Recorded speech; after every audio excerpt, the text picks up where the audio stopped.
He thought buying his dream home meant peace, but the neighborhood had other plans. From the moment James moved in, the smiles felt forced, the stares too long, and the silence too heavy. Days later, a note appeared on his door. "We know you don't belong here." He laughed it off, until the HOA called a special meeting about him. What started as whispers soon turned into a storm of quiet hatred. But James didn't know.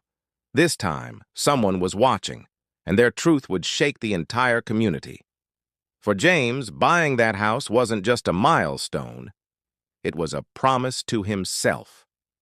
After years of double shifts and saving every dollar, he finally stepped into a quiet, tree-lined neighborhood he'd dreamed of his whole life. The kind of place where kids rode bikes, where mailboxes gleamed in perfect rows, and neighbors waved from manicured lawns. He wanted peace. A fresh start after years of struggling in a city that never seemed to welcome him. His wife, Carla, spent her days planting flowers by the porch, trying to make it feel like home. And for a few short weeks, it almost did. But small things began to chip away at that peace. A neighbor who stopped waving, cars slowing down just a little too long in front of his driveway, notices from the HOA citing minor violations, his grass too long, his trash cans an inch too far from the curb. Harmless, maybe, coincidence perhaps, but it all felt deliberate, calculated. Still, James kept telling himself he was overthinking it. He didn't want to believe that beneath the quiet smiles and painted fences lived something uglier, something waiting for him to slip. Until one morning, he found a letter slipped beneath his door. With no signature, no return address. Just 6 words that froze him in place.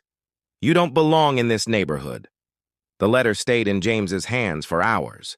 He read it over and over, hoping he was imagining it. Maybe it was a prank, a mistake, something he could shrug off. But deep down, he knew. The uneasy stares, the sudden silence when he walked by, it all fit together now. Someone didn't want him here. That night, the motion lights outside his home flicked on. Footsteps, whispers. When he opened the door, no one was there, just muddy footprints across his freshly painted porch.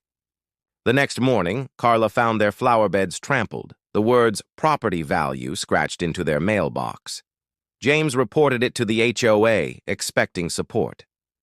Instead, they told him to keep his property in better shape and hinted that complaints were being made about him. That same evening, a letter arrived, not anonymous this time. The HOA demanded he repaint his fence, remove his garden lights, and attend a compliance meeting. Every so-called violation carried a fine. Every notice felt like a message. You don't belong. But James wasn't one to back down. He began documenting everything. The notes, the photos, the phone calls that suddenly went unanswered. When he showed up at the HOA meeting, every seat was filled. The air was heavy, quiet. He could feel every eye on him. The chairwoman smiled politely, but her tone cut deep. They said his yard didn't meet community standards. They said his presence had caused tension. James asked what that meant. No one answered. Weeks passed, and the harassment grew bolder.